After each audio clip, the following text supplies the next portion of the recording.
خداوندی میں عرض گزار ہوتے ہیں مولا یہ اچھا انسان تھا، کامل انسان تھا، سچا مسلمان تھا، نبیوں کے دور رہبری میں انہی کی تابعداری میں رہا کرتا تھا، یہ ان کی گواہی میں عرش کے ملائکہ بھی گواہی دیا کرتے ہیں۔ اپنے کردار کو ایسا بنائیے زمین کا ذرہ ذرہ آپ کی بقا کے لیے، آپ کی نجات کے لیے بارگاہ خداوندی میں دعا گو ہو جائے۔ اپنے کردار کو ایسا بنائیے کہ محلے میں رہنے والا ہر فرد انسان آپ کی اچھائی کی گواہی کو ظاہر کرے کہ جوان مرد انسان نبی کا دیوانہ اچھائی میں بھی آلہ تھا، کردار میں بھی آلہ تھا، آنکھوں کا حیا بھی رکھنے والا تھا، شرم و حیا کا پیکر تھا۔ جب رہو زندگی میں تو ایسا سوار کے رہو کہ محبوب مصطفیٰ یہ کہیں کہ آنے دو یہ میرا دیوانہ ہے، یہ آنے دو یہ میرا مستانہ ہے، آنے دو یہ میرا کلمہ پڑھنے والا ہے۔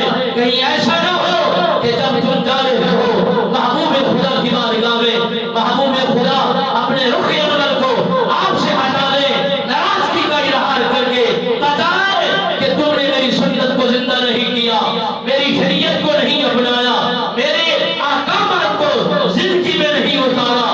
جب تک یہی اتارو گے نہیں تو کردار نہیں بدل سکتے، احکام نہیں بدل سکتے، حکمان نہیں بدل سکتے اور حکمران نہیں بدل سکتے۔ ان کو بدلنے کی ضرورت نہیں، اپنے آپ کو بدلیے، سبھی کچھ درست ہو جائے گا، اعلیٰ افضل ہو جائے گا۔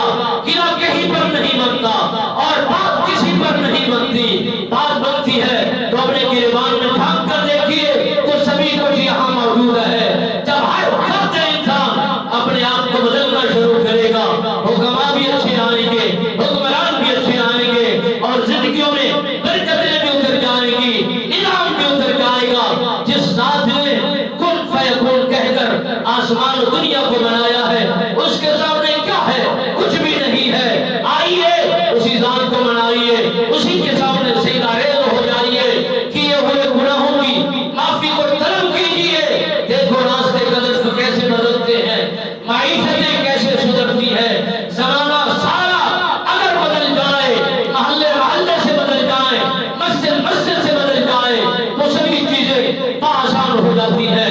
ارادے مضبوط ہو، ارادے نیک ہو، سبھی چیزیں آسان ہیں۔ مالک بے نیاز میرے چند معروضات اپنی بارگاہ بے کس بنا کے اندر قبول فرمائے، آمین ثم آمین وما